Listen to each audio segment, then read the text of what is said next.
Record തുടങ്ങി പറയാൻ തുടങ്ങിയോ? താങ്കൾ ചോദിക്കണം. ഞാൻ ഒന്നും ചോദിക്കില്ല. എങ്ങനെ തുടങ്ങി? എന്താണ് ട്രക്കിംഗ് എക്സ്പീരിയൻസ് എന്ന് പറഞ്ഞാൽ കാലത്ത് നമ്മൾ അവിടെ നിന്ന് പറഞ്ഞാൽ മതി, അടുത്തേക്ക് പറഞ്ഞ കാലത്ത് നമ്മൾ 8:30 അവിടെ നിന്ന് സ്റ്റാർട്ട് ചെയ്ത് സ്ക്രീനിലേക്ക് വാ. വെള്ളച്ചാട്ടത്തിൻ്റെ ചൂരത്തള വാട്ടർഫാൾസിൻ്റെ അടുത്ത് നമ്മൾ സ്റ്റേ ചെയ്ത് ഒരു ടീം വഴിയേറ്റി പോയി. അവരെ നമ്മൾ അന്വേഷിച്ച് നടന്ന് 1 മണിക്കൂർ അങ്ങനെ പോയി. വീണ്ടും ഞങ്ങൾ കൊടുങ്കാട്ടിലൂടെ ഇങ്ങനെ നടന്നുകൊണ്ടിരിക്കുമ്പോൾ ആനകളുടെ സാമീപ്യം നമ്മൾ തിരിച്ചറിഞ്ഞു. പിന്നെ വഴിനീളെ ആനയുടെ കാൽപ്പാടുകളും പിണ്ടങ്ങളും ഒരുപാട് നമ്മൾ കണ്ടു. പിന്നെ ഇപ്പോൾ പൊന്മുടിയിലാണ് നമ്മൾ ഇപ്പോൾ സ്റ്റേ ചെയ്തത്. പൊന്മുടിയിലാണ് സ്റ്റേ ചെയ്തിരിക്കുന്നത്. ഇപ്പോൾ ഇവിടെ നിന്ന് കുറച്ച് 2 കിലോമീറ്റർ കൂടി കഴിഞ്ഞാൽ കരടിയുടെ കരടിമാവ് എന്ന് വെച്ചാൽ കരടി മാങ്ങ സീസണിൽ വന്നിട്ടും മാങ്ങ തിന്നുന്ന ഒരു സീനാണ് അവിടെ കാണാൻ പറ്റുന്നത്. പക്ഷെ ഇപ്പോൾ ഈ സീസൺ അല്ലാത്തതുകൊണ്ട് നമുക്ക് കാണാൻ പറ്റില്ല. നമ്മളിപ്പോൾ ഇനി അവിടെ വരെ പോയി തിരിച്ചു വരാന്ന് വെച്ചാൽ ഇത്തിരി ഡേഞ്ചറാണ്. ഡേഞ്ചർ എല്ലാവർക്കും ഇഷ്ടമാണെന്ന്. പക്ഷെ ടോർച്ച് എടുത്തിട്ടില്ല. നമ്മൾ പ്രതീക്ഷിച്ച മാതിരി ഇങ്ങനെ ഇരുട്ട് വരും എന്നുള്ള ഇതുകൊണ്ട് നമ്മൾ ഇറങ്ങാൻ പോവുകയാണ്. എല്ലാവർക്കും വളരെ സന്തോഷകരമായ ഒരു ട്രക്കിംഗ് ആയിട്ടാണ്. കിച്ചുവിന് എന്തെങ്കിലും പ്രത്യേകിച്ച് പറയാൻ? പ്രത്യേകിച്ച് അങ്ങനെ പറയാനൊന്നുമില്ല. എന്നാലും നമ്മുടെ അഹങ്കാരത്തിന്റെ പാതിയൊക്കെ ഒഴിഞ്ഞു കിട്ടിയിട്ടുണ്ട് അല്ലേ? ഇവിടെ കാട്ടിൽ കുറെ ടീം വഴുതെറ്റി. അവരുടെ ഒപ്പം ഞാൻ നോക്കാൻ പോയപ്പോ ഞാൻ വഴുതെറ്റി.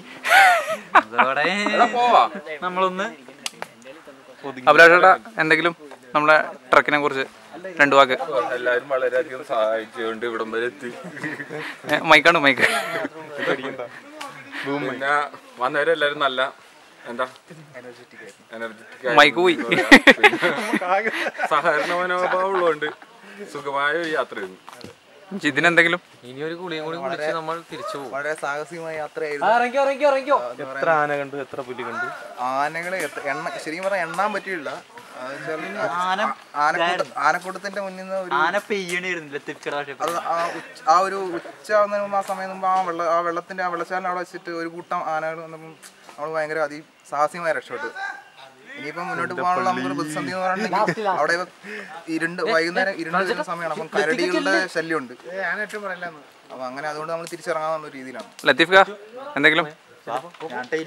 വളരെ നന്നായിരുന്നു. അതിന്റെ ഇടയ്ക്കൊരു മഴ, അത് അപൂർവമാണ്. അങ്ങനെ മഴ റെയിൻ ട്രെക്കും കൂടി നടത്താൻ നമുക്ക് പറ്റി. പിന്നെ അട്ടകൾ, ഈ പറഞ്ഞ അട്ടകൾ നന്നായിട്ട് പെയ്യായിരുന്നു. മഴ പെയ്തപ്പോൾ അട്ടകളും പെയ്തു. അപ്പോൾ അട്ടകൾ വളരെ നടക്കുന്ന സമയത്ത് ആളുകളെല്ലാം വളരെ ക്ഷീണമാണെങ്കിൽ പോലും ഈ അട്ടകൾ പിടിക്കുമെന്ന് കണ്ടപ്പോൾ ആളുകളെല്ലാം നല്ല സ്പീഡിന് ഓടാൻ തുടങ്ങി. അങ്ങനെ ഒരു ട്രെക്കിങ് നമുക്ക് ഒരുപാട് സമയം എടുത്താണെങ്കിലും കൂടി പെട്ടെന്ന് അതിൽ കൂടുതൽ സമയം എടുക്കേണ്ടതാണ്. പക്ഷേ ആ സമയം കുറച്ച് നമ്മൾ ഡെസ്റ്റിനേഷനിൽ എത്തിയിട്ടുണ്ട്. നമ്മൾ തിരിക്കുകയാണ് ഇവിടെ നിന്ന്. വളരെ നല്ല സ്ഥലമാണ്. ഇങ്ങനെയല്ലാതെ വേറെ ആർക്കും കൂടെ വരാൻ കഴിയില്ല. ഹെലികോപ്റ്ററിന് പോലും വരാൻ കഴിയില്ല. ഇവിടെ വരാൻ ഇത് തന്നെ മാർഗമുള്ളൂ. ഇങ്ങനെ നടന്ന് അട്ടകളെയും എല്ലാം ഭയന്ന് ആനയും ഭയന്ന് അങ്ങനെ ഓടി ഇവിടെ എത്തണം. ഇത് തന്നെ വഴിയുള്ളൂ. പ്രാഞ്ചേട്ടൻ എന്തെങ്കിലും പറയാ? ചിമ്മിനി വന്യജീവി സങ്കേതത്തിന്റെ ഒരു വ്യത്യസ്തമായ വനമേഖലയിലെ ഒരു നല്ലൊരു യാത്രാനുഭവമായിരുന്നു എന്ന് പറയാം. ഈറ്റക്കാടുകളും മുളങ്കാടുകളും ഒക്കെ ഉൾപ്പെടുന്ന ഈ മേഖലയിൽ ഒരു പങ്കെടുത്ത എല്ലാവർക്കും തന്നെ ഒരു സംതൃപ്തി നൽകുന്ന ഒരു യാത്രയായിരുന്നു എന്നാണ് എനിക്ക് തോന്നുന്നത്.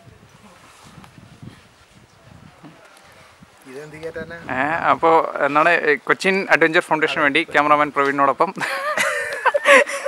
അത്രയും പറയാം.